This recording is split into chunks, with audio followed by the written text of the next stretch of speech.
Okay, good afternoon, everyone. Good afternoon to our Zoom participants and good afternoon to our FB Live viewers. Hope everything is fine and good with you. So, welcome to another e learning session powered by Ariva Academy. Our today's topic is selfless leadership, leading your people through turbulent times. My name is Irish Malanda, your host, and joining me today as my co host and moderator is one of our partner speaker. Mrs. Seth Shapno. Hello, Mrs. Seth. Hi, good afternoon, Miss Irish. You're looking good as ever. Thank you. It's Thank you nice to for, co-host with you. yes, okay. Later, you will be introducing our speakers. So before that, please allow me to greet and welcome our international participants. They are from Malaysia. Hello, thank you for joining us today. From Lalitpur, Nepal, Lahore, Pakistan, Doha, Qatar, Singapore, Taipei, Taiwan, Boston, United States, and Houston, United States. Thank you for joining us today. And also, I would like to greet also Miss Juliet Dumpayan from La Trinidad. So, hi, Ariva. God shall prosper you out of your generosity. Thank you for watching us. And thank you for your heartfelt message to us. Thank you, ma'am. So, in order for us to have a smooth flow of our e-learning session today, here are the house rules. For those of you who are first-time viewers of our webinar, please type in hi in the chat box now. Let me see. Who are the first-timers here? Okay. Erwin. Hello, Patricia. Mildred. Hello. Welcome to our webinar. Abigail. Hello. Francesca. Hi. Okay. Medyo marami, Mrs. Seth. Ang And dami, dami. Oo. yes, we would like to know if you can hear us loud and clear. You will be needing a good quality headset. So please use the following codes. Type in now 111 if you can hear us loud and clear. We're audible. 222 means you can hear us. 2121 means our sound is breaking up. And question mark if you don't understand anything. Okay? We're loud and clear. Miss Michelle, thank you. Francisca Ruedas. Mark Jason. Okay. Miss Inaida, we're loud and clear. Thank you. Miss Charlotte. Okay. So we're good. Moving on. We will be having a quick break later after the presentation of our speaker and before we move on to the question and answer portion. For question and answer guidelines, participants' microphones would be temporarily disabled by the administrator during discussion to avoid interruptions. Questions will be entertained after each topic of the session. For questions and clarifications during the provided time after each topic, please click the raise hand button for the administrator to enable the microphone for live questions. Type in your questions at the Q&A box. Again, at the Q&A box. One question at a time will be entertained.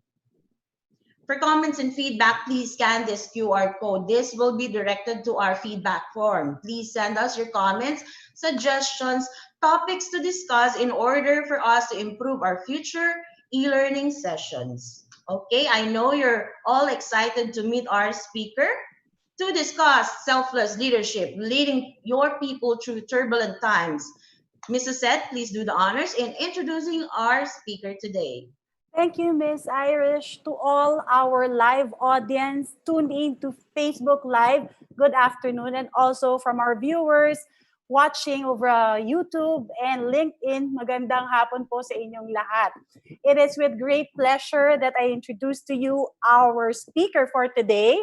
Our speaker is the President and Chief Trainer of HVM Training Services, which provides continuing professional development programs for professionals in the workplace. He is a fellow of the Royal Institute of Management Singapore, a world class multidisciplinary professional organization which recognizes excellence globally.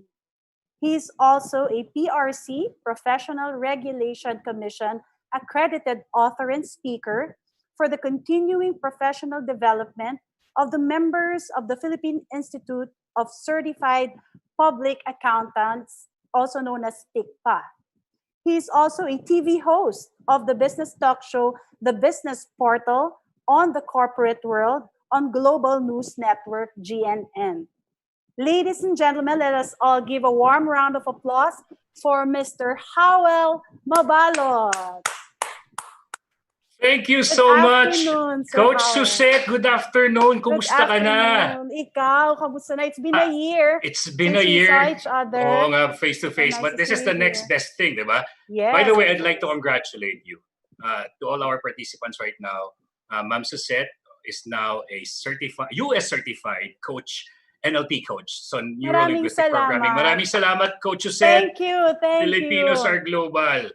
So Thank you, Sir Howell. thank you for doing this. Of course, I'm sure that our viewers are so excited like me to hear what you're going to say about selfless leadership. I'm sure a lot of people are clamoring for this. So take it away. Thank you so much. Siyempre, maraming salamat, Susette. Totoo yan. Sa what we really need is a guidance, a beacon of hope, something that will strengthen our faith. And therefore, I'd like to share something. So, slides right now so far is, okay. So, let's check PowerPoint. Start from the very beginning. So, sa po naman yung mga nakikinig ngayon? Tayo, sa mga nakikinig ngayon? And so let's share. Nakikinig at nanonood, wave your hands. And so if you can clearly see it, ha? So, Ma'am Susette, nakikita na ba? Sir Howell, I can see you, but it's a bit choppy. If you can just probably check your internet connection a bit. Okay. So,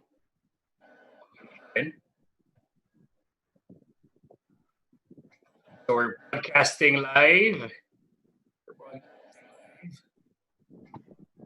I just want to share to all our viewers. So, si Howell po is doing moderating seminars for the past few weeks, and I would like to thank you also for that, Howell, for your generosity. So right now, I'm finding it hard to share. Sharing, what can you see from the Zoom room? Okay, so I can see the slides. If you can just press the play button. I can see your slides, but... You can see the slides now. Can you see it now? Yes, that's better. Yeah. Thank you so much, Coach Susette. And again, this is the beauty of doing it live. Mm-hmm. Okay. That's right. So, selfless leadership, leading your people through turbulent times. I'd like to ask the people here, how many of you are experiencing turbulence right now? Marami, di ba? So, dami lang mga nagre-raise ng hand. Thank you. We're experiencing some turbulence. And when we think of turbulence, ito ang gusto natin gawin. We'd like to identify ano ba yung attributes ng selfless leader. Sino ba si selfless leader? At sino naman si self-absorbed leader? And how can you identify if the leader is selfless or self-absorbed? Secondly, sa mga participants natin ngayon, we'd like to understand the importance of rising above catastrophes. We want you to be egoless. What's the importance? Why do you need to be egoless? Why should you be egoless instead of full of ego? We want to win the fight. And for us to do that, you have to not really forget the self, but position yourself properly. Thirdly, we need to classify degrees of impact of life storms. Yung iba kasi, para sa kanila yung life storms, kaya lang nila. Yung iba naman, their life storms could mean death. Yung iba, it's about separation, emotional or physical. So what are the life storms and how can we prepare? What steps can we do to address those challenges? We'll do our best so that we will also explore creative ways to effectively respond to disruptions with the least possible resources. You know what? Crisis can be expensive. And the price we have to pay sometimes is life, our life. Sometimes it's our belongings. Sometimes it's what we possess. So what can we do to minimize what we spend? And next, connect with your people on intellectual, emotional, and spiritual levels. The operative word here is connect. Because like every gadget we have, you cannot connect and you cannot charge it. If you cannot charge if you don't connect at the in the first place. So before you charge, you have to connect first with your people. So how do we connect to your people? Intellectually, emotionally, spiritually. Okay po ba tayo? Yan. So let's look at ourselves. Ito ka. This is you. This circle represents who you are. You as a human being, you as a leader, you and your personal emotions, ikaw ito. Ikaw yung you love ice cream or you hate it. You love your neighbor or you hate them. You love and admire your boss or you have ill feelings toward the boss. So the personal emotions is okay. Why? Because you are a living, breathing, thinking, and feeling individual. So this is good. Feelings are good. But we'll find out how can this backfire. So remember, you are the circle. You are the circle. You own those personal emotions. Am I clear? Ayan. Can you hear me properly? Yes, it's better now. It's better now, Howell. You Thank may you. continue, yeah. Ayan. Thank you so much, everyone. And thank you, Coach Suzette, for being my constant feedback giver. Now, Oh, no worries. so let's talk about the three kinds of leader. Ang ating point of reference is the self, the emotions you feel. Ineffective leaders. Bakit ba may ineffective leaders sa workplace? Bakit may household head na ineffective? Bakit may presidente ng isang kumpanya na ineffective? Bakit may isang kaibigan na ineffective? Why? Because this circle turned gray. Bakit kaya? Why? Because ineffective people, especially leaders, are disconnected from their emotion. You are the red dot. So I'd like you to know that you are the red dot. You're not inside, you're not connected, you're not aware of your emotions, you are disconnected. Now, bakit may disconnected people? Two things. Pwedeng dati siyang connected emotionally and then napagod na siya. And that for her to, or for him, just to survive and not really thrive, just to survive, her only choice or his only choice is to disconnect from the emotions that almost kill him or her. Now, if you are disconnected, this is a big problem. A disconnected person, and for this particular lesson, module, a disconnected leader will not be able to connect with his constituents, her people, his staff, her line leaders. There is a disconnect. Therefore, all the more that people get frustrated and angry. But we can notice disconnected people. Ito yung pagod na, so bahala kayo dyan. Binigyan ko ng chance, di kayo nakikinig, bahala kayo dyan. So bahala kayo dyan is an indicator that the person somehow is giving up. And therefore resorts to disconnecting the self. So ineffective leader. Now, let's look at the second type person or a leader. Oh, egoistic leader. So when we think of ego, it's about the self. Like I mentioned, it's okay to feel. It's okay to own your emotions. However, you, the red dot, is just confined within the circle. Which means if you're just confined within the circle, your personal emotion, then all you care about is how you feel. Which means, kung pagising mo, masama ang pakiramdam mo, at masama ang loob mo, and you don't feel good, sasabihin mo, tabi ang ayaw masaktan. You will say that. Why? Because you don't care about how other people feel, or you don't have any idea how other people feel. Ang concern mo lang, galit ako ngayon, sama ng loob ko, ang sasama ng ugali nyo, wala kayong kwentang tao, and that's the feelings. Those are the feelings that you feel. Therefore, you react according to how you feel. Self-absorbed leaders, so from being self-aware, from being an emotional being to becoming a self-absorbed being, ito yung danger.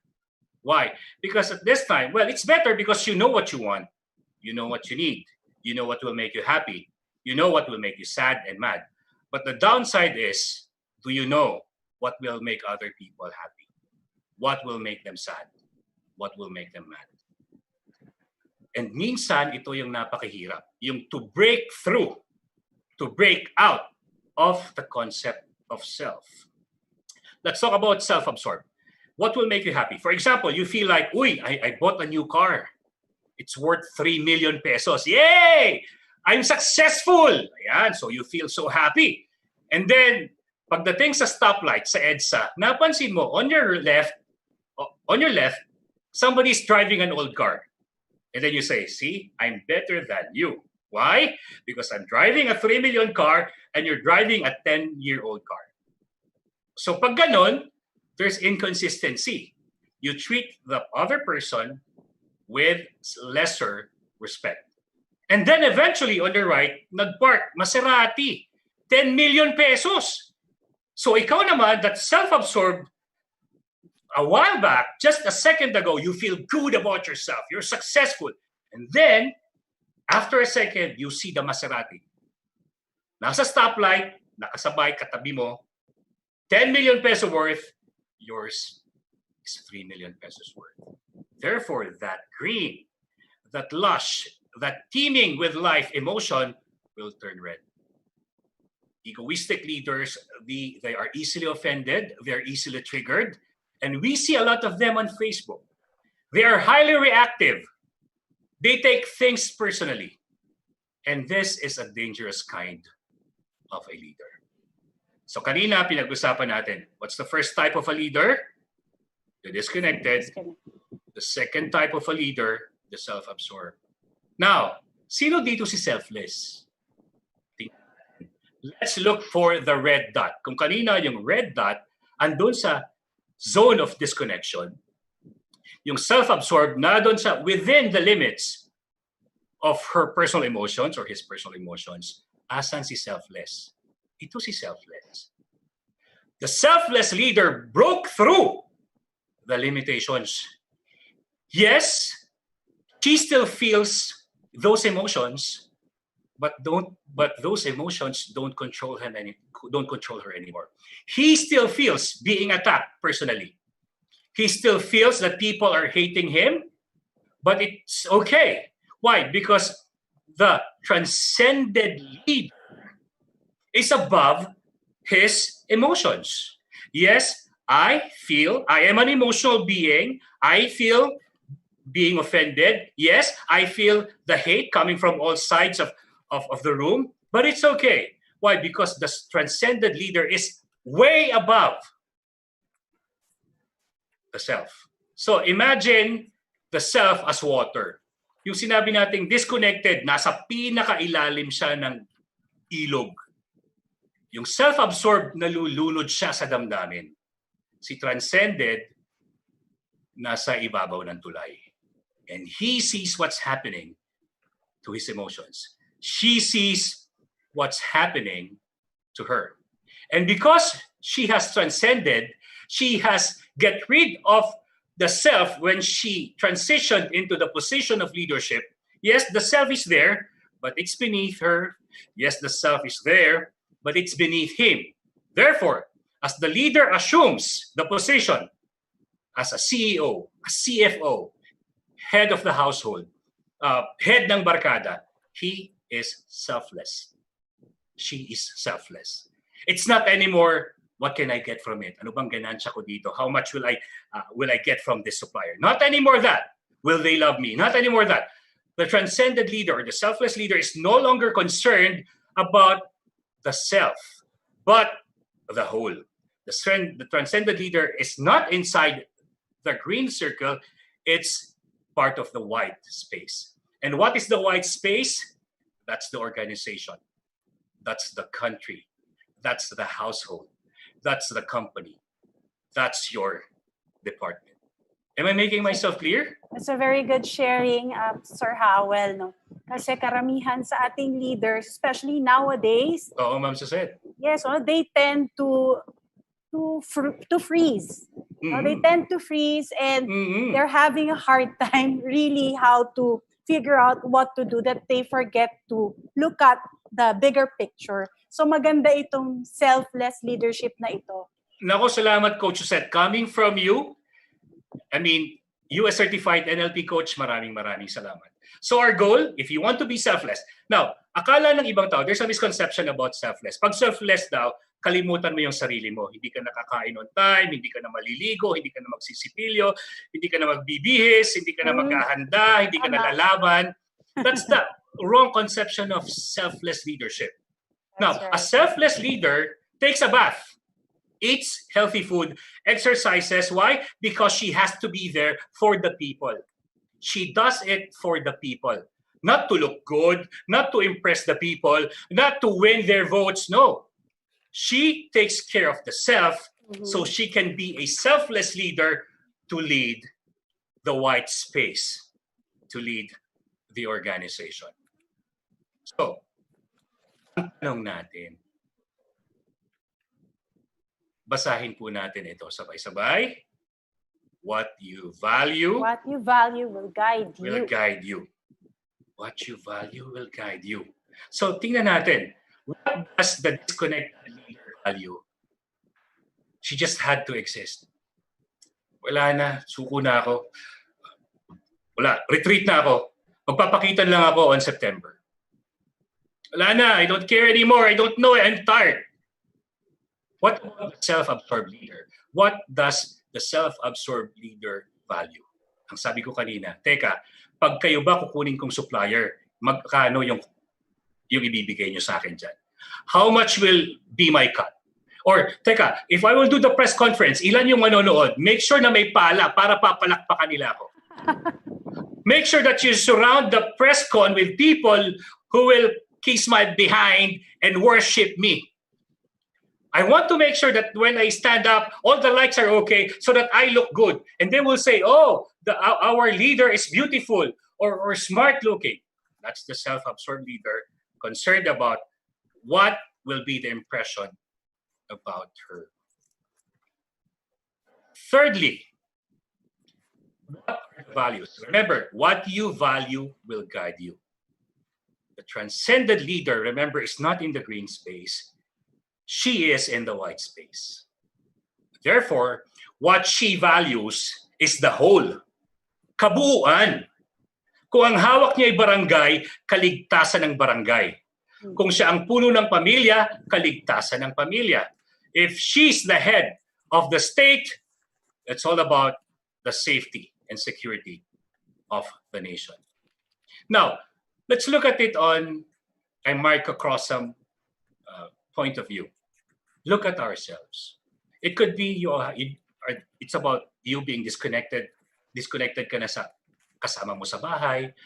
Or masyado kang self-absorbed, ayaw mong kainin yung niluto ng nanay mo kasi hindi ka kumakain ng gulay. Or are you transcended and you know na ito ang budget natin, pagkakasahin natin, and make sure by May 16, buhay tayo lahat. So let's put up a poll question. Okay po ba tayo? Poll question, ito bakit naka-slide? For the Zoom participants, tingnan na lang natin ha. So where do you see yourself right now? Are you a transcended person? Are you just disconnected? You're tired. Ayoko na! Gusto ko nang sumuko. Are you self-absorbed na? Teka, give me something. Do something for me. Ayan. Okay, so we have some answers already from yan, our participants. Yeah. Selfless leader. Some of them say na selfless leader sila, which is good. That's good. Selfless leader, there's another one. Great. Ayan. Wow. Okay, may I ask our participants, don't be shy, type in your answers. Pati sa Facebook Live, di ba? Also, FB Coach Live, Josette, yes. pwede rin sa FB Live. Mhm. Sige. Ayan. So mukhang marami nang nag-post ng kanilang Yeah. sagot. Just may dalawa na I feel disconnected now. Okay, so can we end the polling, Sir Jeff? Ayan. Anong nanalo, Coach Josette? 105 Nanalo people. ang ating Transcendent. Yes. Wow! Palakpakan natin! 58%. Thank you. Yes. Thank you. And then we have this 27 people, 17%, self-absorbed, 15%. It's okay. So, okay lang yan. Okay lang yan para sa atin. Diba? Bakit? Kasi, okay lang. For the transcended, congratulations. For the self-absorbed, okay lang yan. For the disconnected, okay din lang yan. Okay? Kasi, sabay-sabay nating basahin. Yes? Sir Howell, sorry to cut you off. Paayos lang sandali. Nagbe-break ulit. Nagbe-break ulit. Yes. Okay na ba ngayon? Now that's better. Yes. Better na. Thank you, Coach Josette, for the constant feedback. Of course. We want the best audio for our participants. Ayan. So, everybody, let's all read this. Sabay-sabay. Okay, so acceptance is first step to change. The first step to change. So, okay lang. Napakaganda. Tanggap natin ngayon na hindi pa tayo transcended, hindi pa tayo selfless. Okay lang yan. At least, acceptance is the first step to change. Bakit? There are some quotes saying that awareness is the first step to change. Well, but we see a lot of people who are self-aware but not changing. But then, when you accept that you need to change, that's the first step to actually changing yourself. And we thank you for your honesty. Okay na yung sound natin, Coach Josette? Maganda na, better. Ayan, maraming salamat. Acceptance is the first step. So, ayan. So, na-classify na natin sino si self-absorbed leader, sino si selfless leader, sino si disconnected leader. Now, let's start leading our people through this life storm. So, when I say life storm, ito yung mga bagyo ng buhay. Hindi ito yung cyclone or hindi ito yung low pressure area na develop into a storm. No. This is a life storm. This is something that interrupts the peace you have in your mind. Now, let me tell you this. People often mistaken peace for quiet and quiet for peace. Now, the truth is, peace is not necessarily quiet, and quiet does not necessarily mean peace. You enter a room full of employees. Ito, based on our experience. We will do a focus group discussion. Mukha naman silang matahimik. They're all smiling. So there's quiet. But when we start the focus group discussion, dun lumalabas yung galit ng mga empleyado sa boss nila. So quiet, yes, but you thought quiet means peace? No. They appear to be peaceful, but deep inside, sumasabog sila. So closed door meeting, focus group discussion, kung pwede lang daw sanang matanggal yung may-ari or matanggal yung boss nila. Quiet doesn't always mean peace. Malinaw po ba? Malinaw yung sound, Coach? Yes, malinaw na. On the other hand, peace doesn't mean quiet. Papasok ka sa bahay, ang gulo-gulo ng mga anak mo, maiingay, you know what, they're teasing each other, magulo magkakapit bahay, nagsisigawan, but then the energy is, the vibe is positive. Yes, maingay, nakatira ka sa tabi ng kalye, there is noise. But deep inside, you sleep better at night because you are at peace.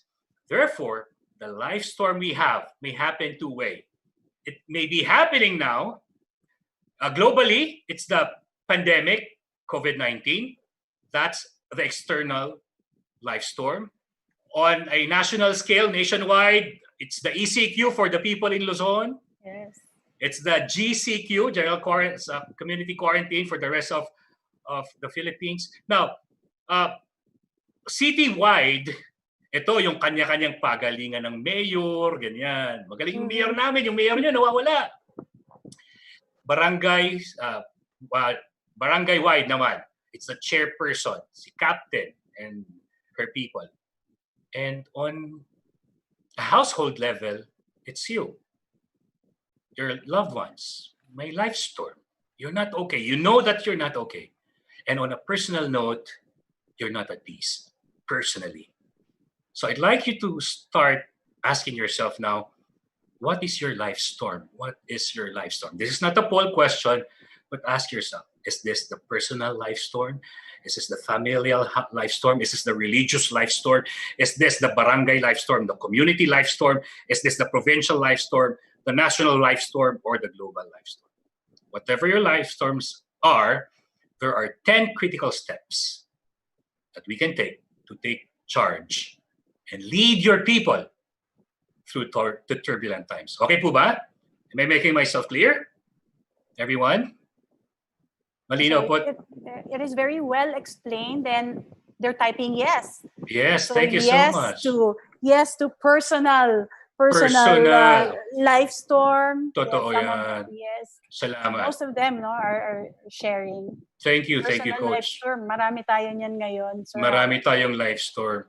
Ito, the life storm could be, I've heard it from a friend, and I've known friends. Life storm would be just the past week. We have speakers who lost an uncle, lost a sister to COVID-19. The life storm could be the death of a loved one. And then somebody called me and said, Howell, I'm about to lose my condo unit. And then somebody said, I'm about to lose my car. And on TV, we see yung mga TNVS drivers, yung mga Grab drivers, they're afraid na mahatak yung kanilang sasakyan. Those are life storms. Mm-hmm. Different life storms.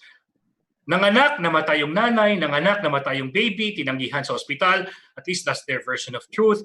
Ang sabi naman ng hospital, I'm sorry, we can... So there are different lives. There's chaos. So what do you need to do? Accept that there is chaos. Because when you deny it, it will not go away. You cannot chase, walang COVID, walang COVID, walang COVID-19. You cannot say that. You cannot say, walang COVID-19, and you go to supermarkets and wet markets without any mask, you will get it. So what happens when the leader's ego gets in the way? Sasabihin niya, teka muna, tatakbo ako sa eleksyon. Kailangang manalo ako. So wala, sabihin natin, everything is under control. So again, the self-absorbed leader will get in the way. Instead of taking prompt, effective actions, sasabihin niya, teka muna, paano na yung career ko? Paano na yung kotse ko? Paano na yung position ko? Paano na ako? So the ego gets in the way. Which is why it is important that a leader be selfless. Underlying dangers of denial and indecisiveness, the more we deny, remember, time is not on your side. Whether it's a family storm, life storm, or it's a spiritual life storm, a religious life storm, you cannot deny the fact that being indecisive will only make matters worse. Which is why, as a selfless leader, you have to have two things in mind. Urgency and competence. Trabaho agad. Anong gagawin natin? May problema. What do we do? And you have to be competent.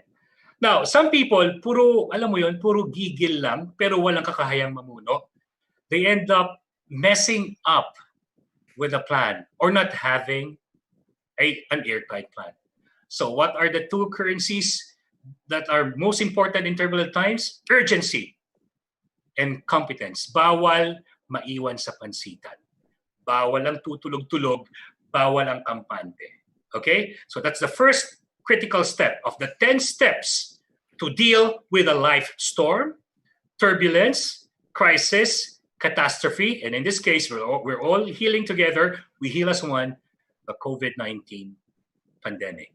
Now that the self-absorbed is not in the way, now that the selfless leader accepts the fact that the white space is under attack, the second step, assess the impact. So from accepting, assess. Ano na yung nangyari? Saan na umabot? What has happened? Dito po sa sitio ganito, sa puok ganyan, sa barangay. Okay, what is happening now? Nagkakagulo po sila. Yung iba po, they are lying to the doctor saying na hindi naman sila na-expose. And what do you think will still happen if you don't act? Ganito po, kapag people will not have a change of mind and change of behavior, patay po tayong lahat. Now, as you assess the impact, you have to have 4 strategic goals. Everybody say 4. 4. Call it MRPR. Remember MRPR. Firstly, mitigation. Stop the bleeding.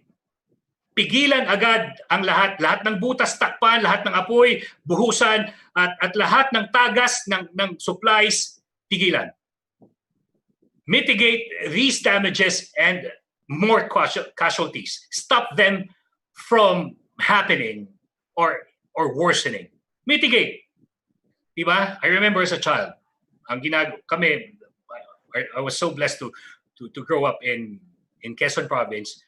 Minsan, naglalaro kami sa kalye, naglalaro kami sa bukid, and there was this time, naglambitin ako sa puno ng star apple, kainito, pagbagsak, dumugo. Dumugo ang ulo. Naranasan ko rin na nahulog sa tricycle as a child. Pagbagsak ko sa tricycle, ayan, nasagasaan ng gulong. 5 years old, yung binti ko or yung tuhod ko. So, what will be the first response? Mitigate. So, pigilan kung saan may dumudugo. Same whether it's your heart. If you're in love and you broke up with a loved one, mitigate. Wag ka nang maglinger sa drama.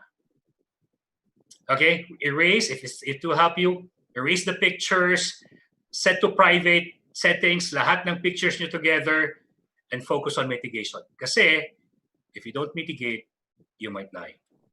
Number 2, sabi natin MRP, respiration. Naligtas mo na, ang tanong, paano naman siya mananatiling buhay? To respirate or to let them breathe, let the community survive. Paano mo mapapagkasya hanggang May 16 ang pagkain para sa pamilya mo? Paano mo mababayaran ang tuition fee ng anak mo? Paano mo mababayaran ang 2 buwan ng kinuha mong sasakyan for Grab? Whatever it is, survival and sustenance. Bawal ang choosy dito. Respiration. Keep them alive. Keep your people alive. Thirdly, now that they're alive, are they safe? Make sure na hindi sila magkakasakit. Make sure na malinis ang tubig.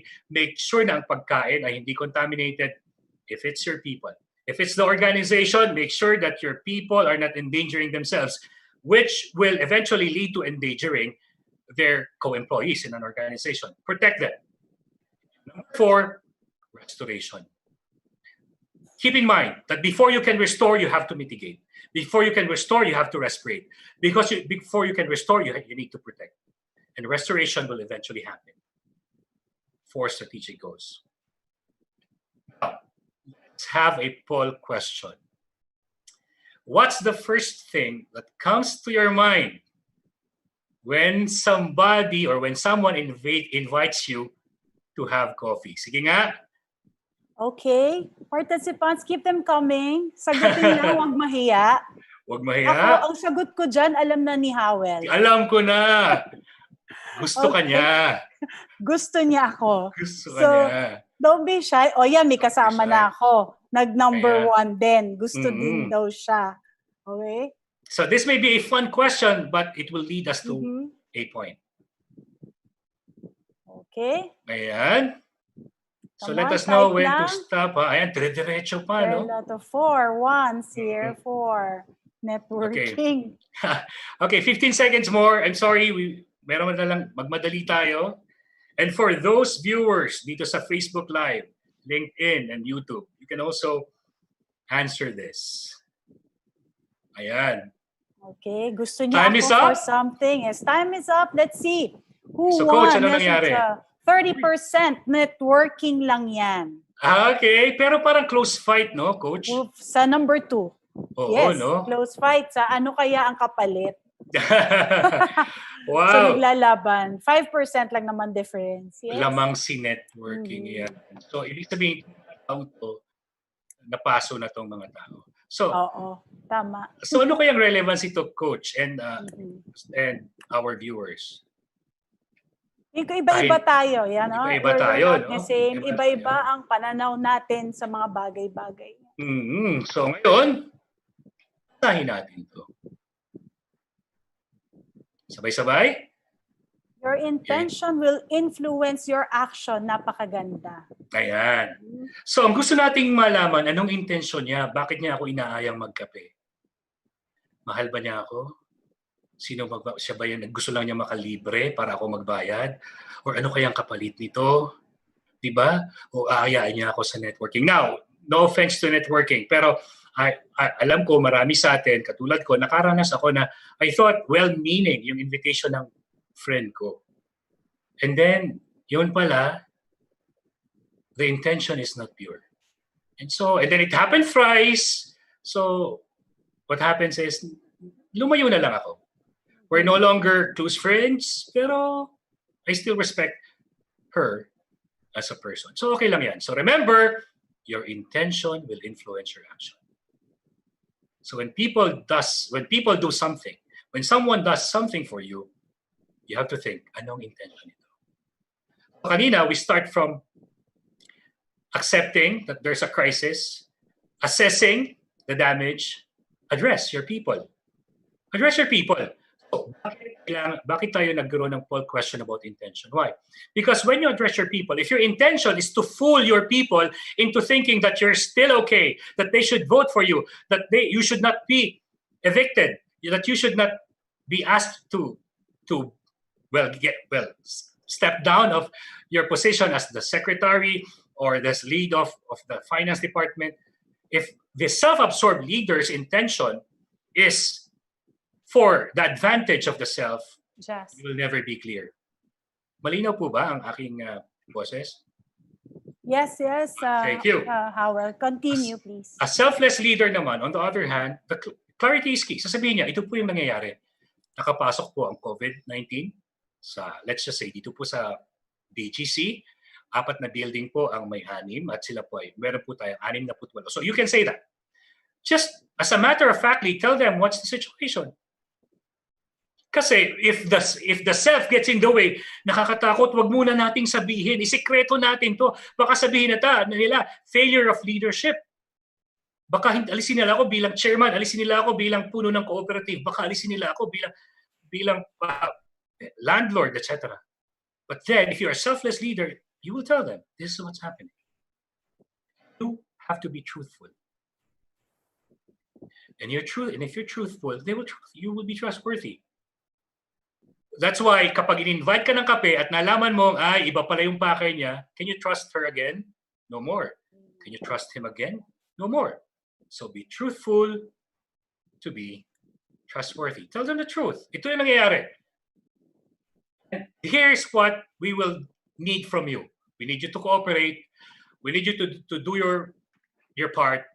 Here's what we will do. Address. So that the people, yes, they face fear with facts, and they use facts to deal with fear. We don't erase fear. We make fear our friend.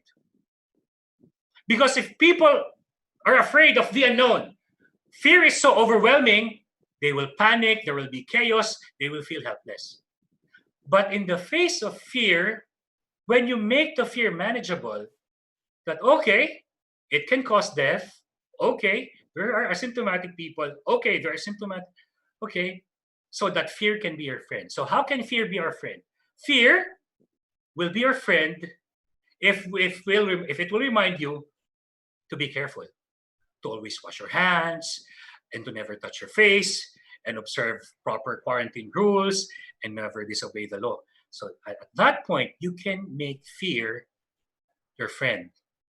Now, fear can be a good friend, but fear can be a bad enemy. And if you can use fear to be a friend so that people will understand, we need this. We need to change. And remember, we cannot change people. We cannot change their mind. But when we tell them the realities, the facts, the statistics, then they will decide, sige, dito lang tayo sa bahay. Call for cooperation.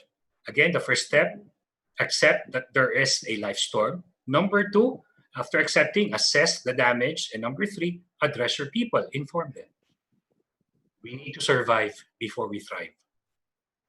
Kapag inuna mo yung sarili mong kapakanan, yung pagtakbo mo muli, o yung kakainin ng sarili mo, o mamamatay ang mga tao sa paligid mo. Magko-close shop ang kumpanya mo.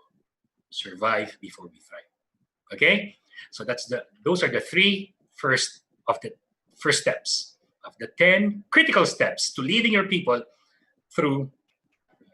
Number 4, after mo silang ma-address, ayan na, tahin natin to sabay-sabay. Power is the enabler that makes things happen. Yes. Ayan. Thanks, everyone, and thank you, Coach. Power is the enabler. Remember, as a leader, you have a power. What is a power? Power is anything that enables you to make things happen. So, is money power? Yes, because it enables you to buy groceries. Is your position power? Yes, because it enables you to be authoritative or set a solid plan on stone so that people will have guidelines on how they will be behaving. So, kaya ito. Number 4, align your powers. So, ano yung power meron ka as a leader? Here are the powers you have. You have the human capital. Sa bahay, andyan si ate, si nanay, si kuya. Andyan ang asawa mo.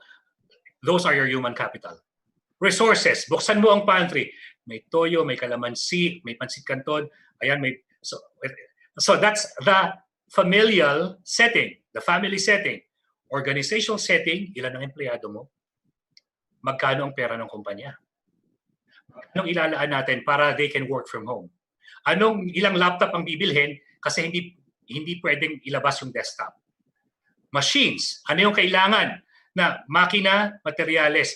If it's a hospital, okay, how many ventilators do we need? Kaya natuwa tayo na the government has acted and responded to the need to convert these arenas and convention centers into hospitals, makeshift hospitals. Find the methods. Bakit mo kailangan baguhin yung method? Bakit sa mall, hindi na pwede yung basta checkin yung bag? Bakit kailangan kunin yung temperature? Bakit kailangan mag-alcohol? Bakit kailangan naka-mask? Bawal na rin din daw mag-hangout. Bawal na rin mag-hangout. Modify the method. Make it airtight.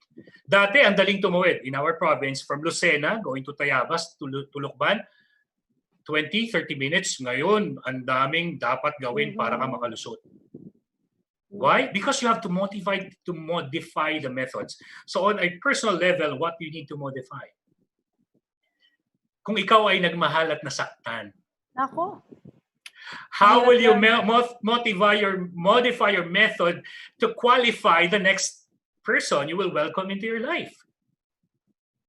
Dati may dimple lang, gusto mo na. Dati cute lang, gusto mo na. Mukhang K-pop, opa, gusto mo na. Ngayon, hindi na. Modify your method. May trabaho ba siya? May bigasan ba siya? Mamahalin ka ba niya? So, I'm making, simple and exaggerated examples, but the point is, whether it is a global scale or a personal scale, align your powers. Gives you a different perspective, no, Sir Howell? Gives you a different perspective after you align your powers, which is really very good. So, when you align your powers kasi, nakikita mo, may magagawa pa pala tayo. Mm-hmm. Pwede palang ibahin, gano'n. Pwede palang ibahin. Pwede palang mag-survive. Kung dati, sanay kang mag-sashimi sushi as a starter, at sanay ka sa ribeye steak, or let's just say T-bone na medium rare, ngayon, pwede ka palang magpansit canton. Diba? Modify. Ayan. So, align your powers. May question dito, Sir Howell. Bakit ka daw may hugot? Ang hugot ko ay para sa lahat ng tao. Alam mo kung bakit, Coach Suset? Oo. Iba tayo, nandito tayo sa lockdown. Not because we're in a lockdown, hindi na tayo nagko-connect with the outside world. And you know what? The people I connect with, I mean, alam mo yon, yung middle of quarantine, naghiwalay. Middle of quarantine, nag-iwanan. Middle of quarantine, nagsulian ng singsing. Middle of quarantine, nagbawian ng properties. Middle of quarantine, nag-block sa isa't isa ng bank accounts. Diba? So, nakakaawa. People, this quarantine or COVID-19 is bringing out not the best in us, unfortunately. It brings out the worst in us. So, kaya yon, ang hugot na yan ay para po sa ating lahat. Remember, you have powers within your disposal. It's at your disposal. Human capital, resources, organizational resources, align them. Number 5, assign. Once you have aligned, okay, so may budget na, no? May mga tao na, ilang tao. Sa mga taong ito, sino yung mamumuno? So let your network work. Who are the people of value? So, organisasyon. Naku, you're a group of companies. Food group. It's a big company. You have 20 restaurants with different cuisines, offering different strategic places. Appoint people of value. How can you survive before we thrive? And there are the things that make them people of value. If they bring in expertise, they are people of value. If they are responsive, if they are people of responsiveness, they have the attitude of responsiveness, they are people of value. They're people of character. Ito, napakahalaga nito, Coach Josette, and to all our participants.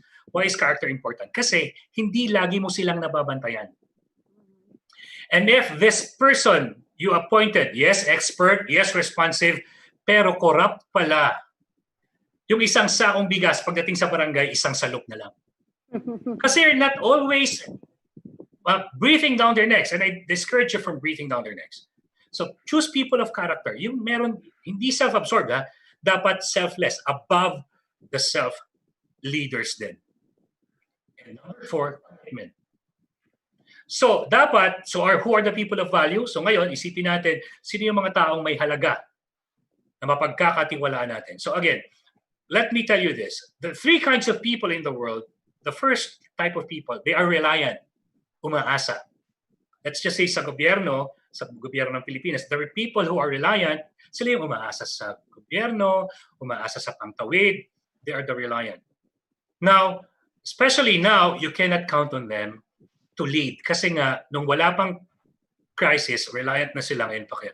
Number 2, the self-reliant. Ito yung kaya nila. Okay, so walang amelioration, okay lang, mabubuhay kami.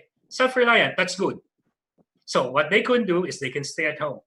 Hindi sila nakapagbubuhat ng bigat ng ibang tao, pero hindi rin naman sila nagpapabigat sa binubuhat ng pinuno.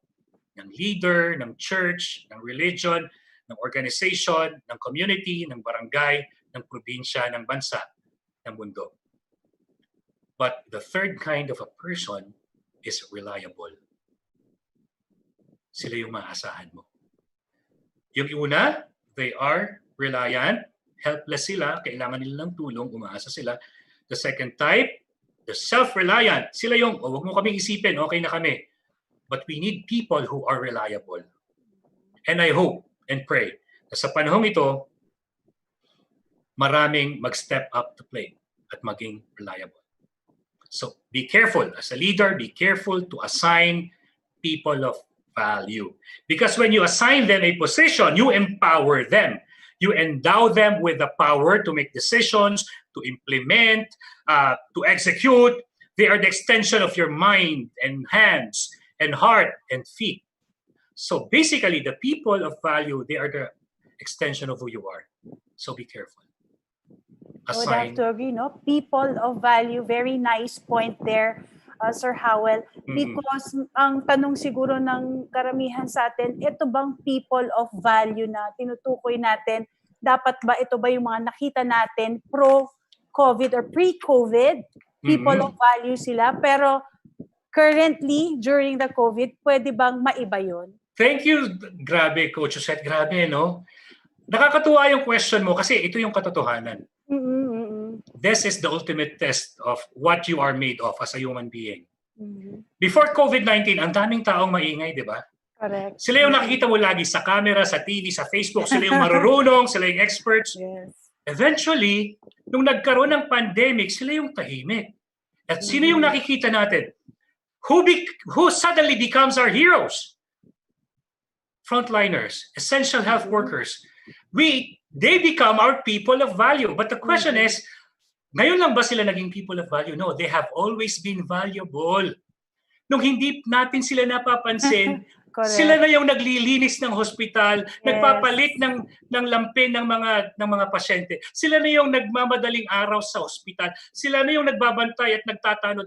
They have always been valuable. It's just that we never valued them before COVID-19.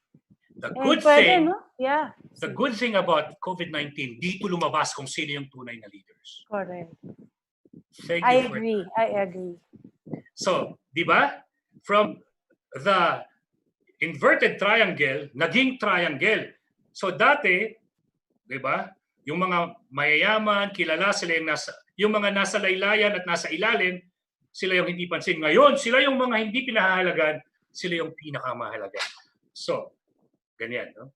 Whether you call it this or this, yung mga nasa baba, sila ngayon. So thank you for that, Coach Susan. Assign proper professionals. So basahin natin ito. Basahin natin ito. Okay, when passion fails, commitment will keep you going. Ayan. So thank you, Coach, and thank you, everyone. Kasi di ba may mga taong gigil? Ang gagaling, no? Given a week, wala na yan. I remember there was a time when I was still part of an organization that hires people. Ang gandang tingnan sa CV niya. Interview, wow, ang galing. Presentable. First day na arawan, second day di na pumasok. Why? Because when passion fails, only the committed will keep going. Ito yung nasasaktan pero nagmamahal. Ito yung pagod pero pumapasok. Ito yung natatakot para sa pamilya niya pero nasa ospital. They are people of action. They keep on going. Why? Because they're not driven by passion anymore. They have committed themselves to a higher purpose. And so there are fallen heroes, sad to say, but their death is not in vain. When passion fails, commitment will keep you going. This brings us to the sixth step. Affirm response effectiveness. So from aligning to assigning, now affirming. Kasi nagtrabaho na yan, what do you need to do? So you have delegated, you have empowered your people. What do you need to do? Keep in touch with them. Stay connected. And then always huddle and say, teka, what works, what doesn't work? You don't say, teka, ito yung napag-usapan natin sa boardroom last week. Yes, last week, sa boardroom, tama yan. But what's true last week is not true anymore today. Kasi ngayon, we're overwhelmed by these patients. Kasi ngayon, maraming tao ang nagrereklamo. Kasi ngayon, maraming tao ang nagbabanta. So, if you are connected with your people, you're fluid. Okay, so let's change plans. You're flexible. Okay, let's do this. Once you do that, you are constantly giving and receiving feedback. You're affirming your people. They're touching base with you. You are replying to them. You're in constant communication. That's why you need to offer intervention. You offer assistance. You offer guidance. Kasi minsan, nakita natin, may mga dito lang sa Dasmariñas Village, nakita natin may police na nagpapatupad ng quarantine rules, tapos sinasaway lang niya. Eventually, dinisrespect na siya ng isang expat, and eventually, yung maximum tolerance, we have seen this police person, this policeman, who was a selfless, in a white space leader, nag-relapse siya, bumalik siya sa self-absorbed kasi na-disrespect na siya. Maybe we need to intervene. Assess them. Give them a breather. So, replenish your responders. Tanungin mo, may supply pa ba kayo? May mask alcohol pa ba kayo? May PPE pa ba kayo? Physical safety. O kayo ba nakatulog na? Baka naman hindi kayo mamatay sa COVID, mamatay kayo sa puyat, and we know that you can die from lack of sleep. Stress can kill you. Emotional support. Sir, miss na miss ko na yung pamilya ko. I understand. Ako rin, miss ko na rin yung pamilya ko. Kaya natin to, konting-konti na lang. Spiritual encouragement. Lord, may Diyos po ba? Bakit po namatay yung uncle ko? Lord, may Diyos po ba? Lord, bakit po namatay yung sister ko? It happens. So tell them, I don't know. Why? But what I can tell you is this. Yes, there's a higher power. There is this source. There's this higher being. Yes, there is this supreme being. Yes, there is God. We don't know it yet. We will find out someday, but it's okay. I'll pray for you. Those things, spiritual encouragement, it will help replenish your people. Affirm their importance. Check on them every so often. Affirm. Once you have affirmed them, as they work, you need to arise. Now, let's talk about arise. Kasi minsan, may mga leaders that they arise because they want exposure, they want 1 million likes, they want 1,000 shares, they want to be famous. They want to say, look at me, I'm a good leader. Be careful. Arise, selfless leader. You are there because they need to see that figure who is a beacon of hope. Kung si leader nakatayo pa rin, lumalaban pa rin, babangon tayo. Di ba? Lalaban tayo, babangon tayo. Laban daw. Somehow yung taong pagod, lalaban yan. Spark hope and keep the fire burning. Like what you mentioned, Coach Susette, nakakalungkot lang, pero marami ngayon na instead na nag-arise, nag-disconnect. They're missing in action. Kaya which brings me also to the first point that you mentioned nung unang-una pa lang, how really being connected with your people is of utmost importance. Totoo Ito yun yan. di ba? You cannot do number 7 if you're not connected. Yeah. Di ba? I agree. So yun yung foundation natin, Coach. Which is why you can only be an effective leader who arises if you are selfless, because you are there for them. It's not a moment for them to worship you or praise you. Yes. And in fact, whether it's a biblical, spiritual, or historical event, we need something to look up to strengthen us. For example, the Israelites look at this man-made serpent, image of a serpent, that anyone who looks at the image of the serpent will be healed. And if you are a Catholic or a Christian, you look at the cross, and when you touch the cross, you feel connected. That's very important. Some will go to Quiapo and pray, and they're not worshiping the image. The image is reminding them of a God who is in heaven who listens to them. Now, if you're a Muslim, even if you don't go to your temples, you see your mosque, it connects you spiritually. So be there for them. It's not you arising to bask in the glory of their applause and the limelight. No, you're there because they need you as a beacon of hope. Arise. So yung ito nga Coach Susette, ang sana makita ito ng lahat ng leaders sa buong Pilipinas, hopefully sa buong mundo.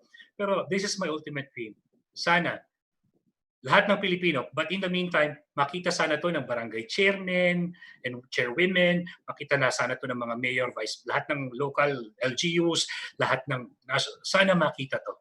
Why?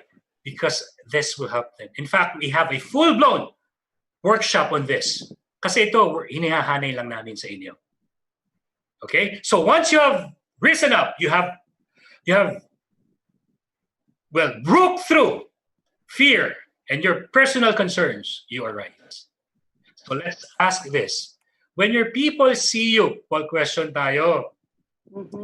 Ito, personal opinion to ha. Pakibasa po, Coach, yung ating question. Okay, so Paul, number 3. When your people see you, how does it make them feel? Number 1, are they inspired? Number 2, expired. 3, tired. 4, nothing.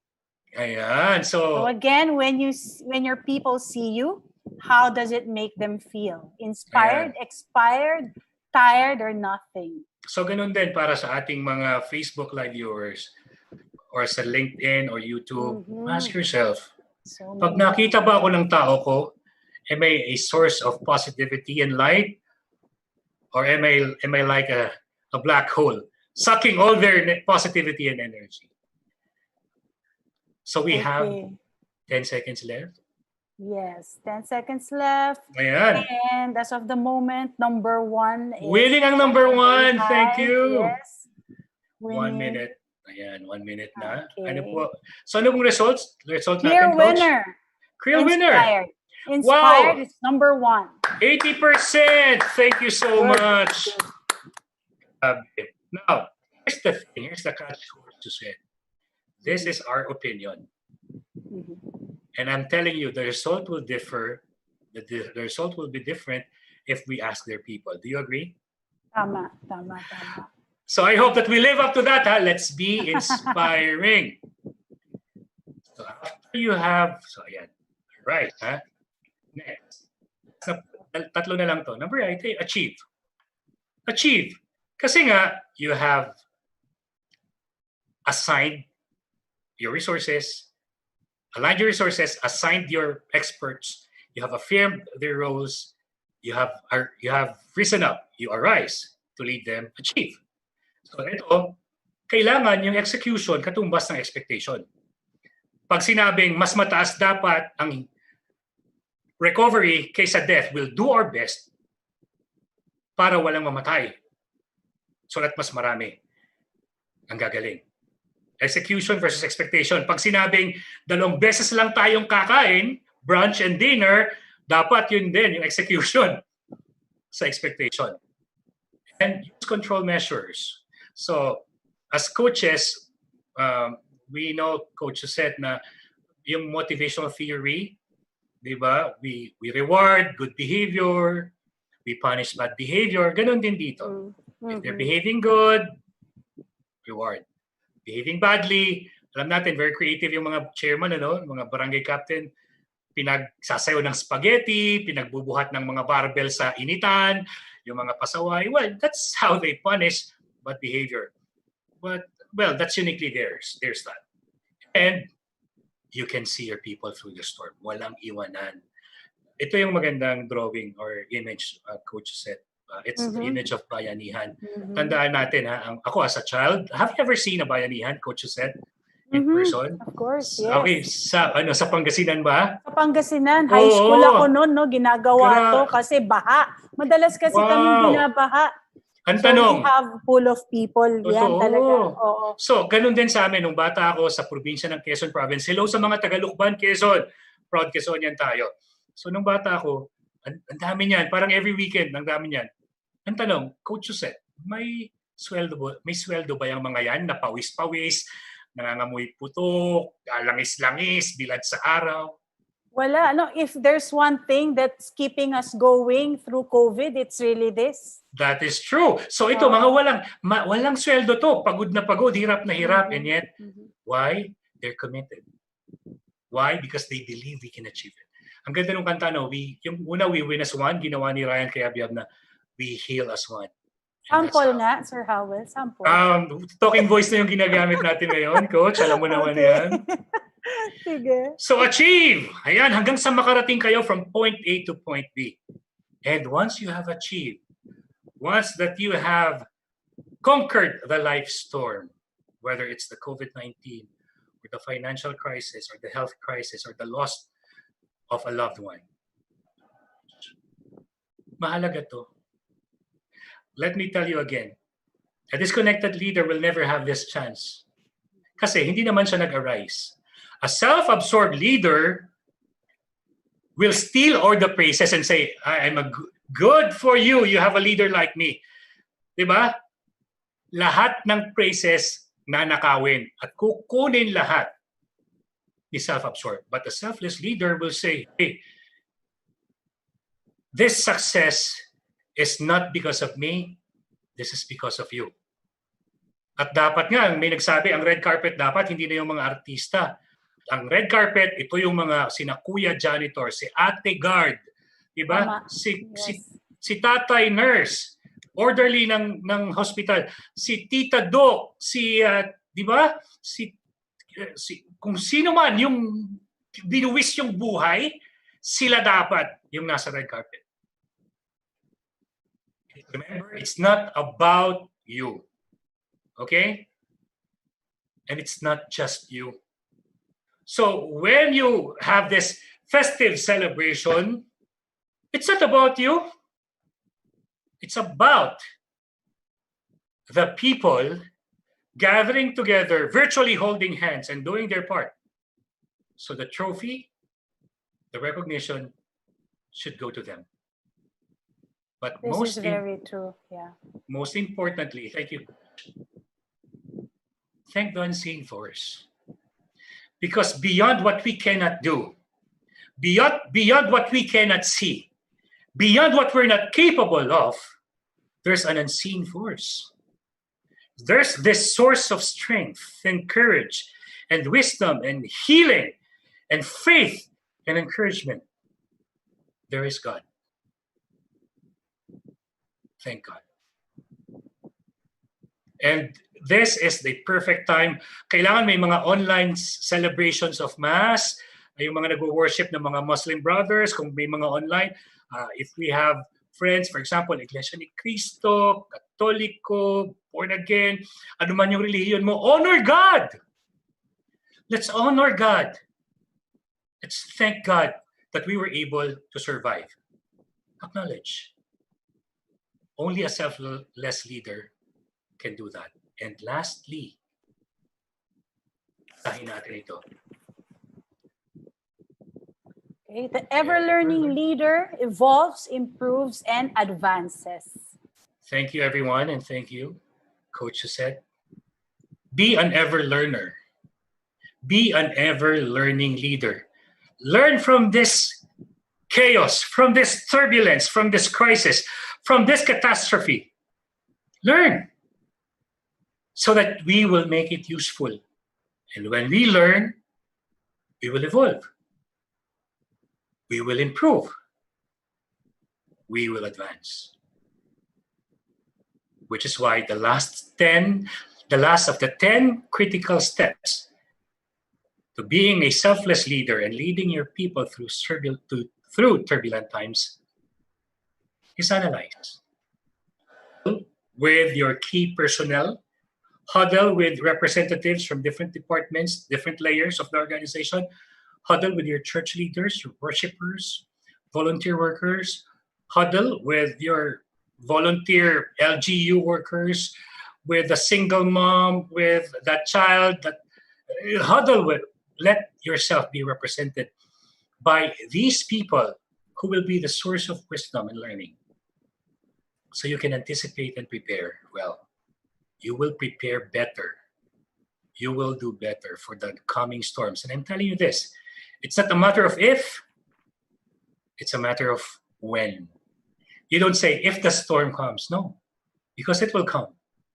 It's a matter of when. When will it come? And when the storm comes, we're better. So every leader who answered that they're inspirational and inspiring, sabay-sabay nating basahin ito. Okay, everybody, let's read. Hold on to your vision until it comes to fruition. Wag kang bibitaw. Wag kang bibitaw. And if it happens that you, unfortunately, will not be able to see it into fruition, make sure that somebody will be your successor, and that in this successor's lifetime, in her lifetime, in his lifetime, your vision will come to pass. Why? Because with God's help, we can do it.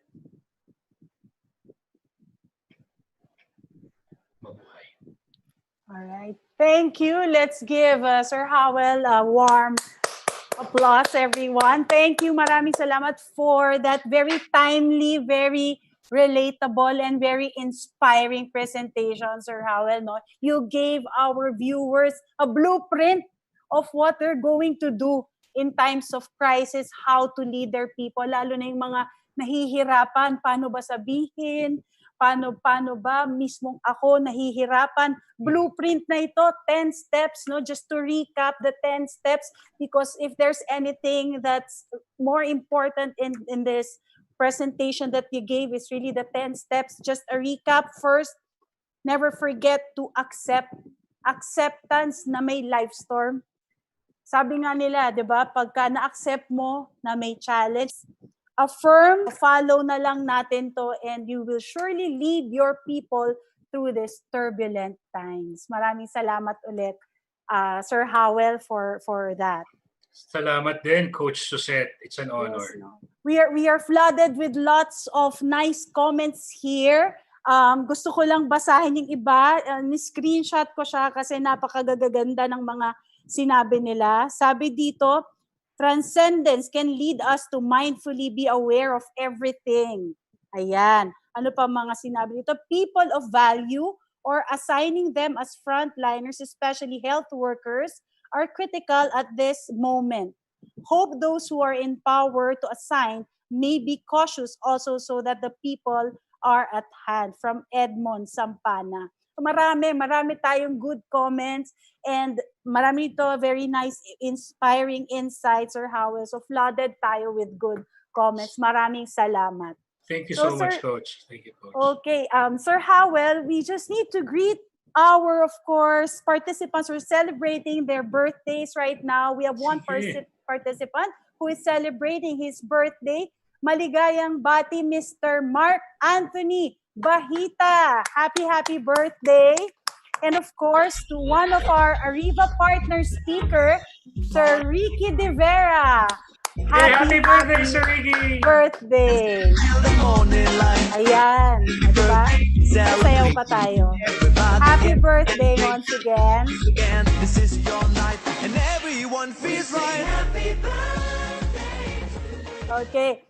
From now, we will be pausing for a 2-minute break, Sir Howell, so you can grab a drink for a while we give our participants also time to type in their questions. And when we return, Sir Howell, after 2 minutes, please be prepared to inspire our participants more as well as to answer some of their questions. So to our viewers, stay tuned to the most exciting part of our webinar today, which is the Q&A.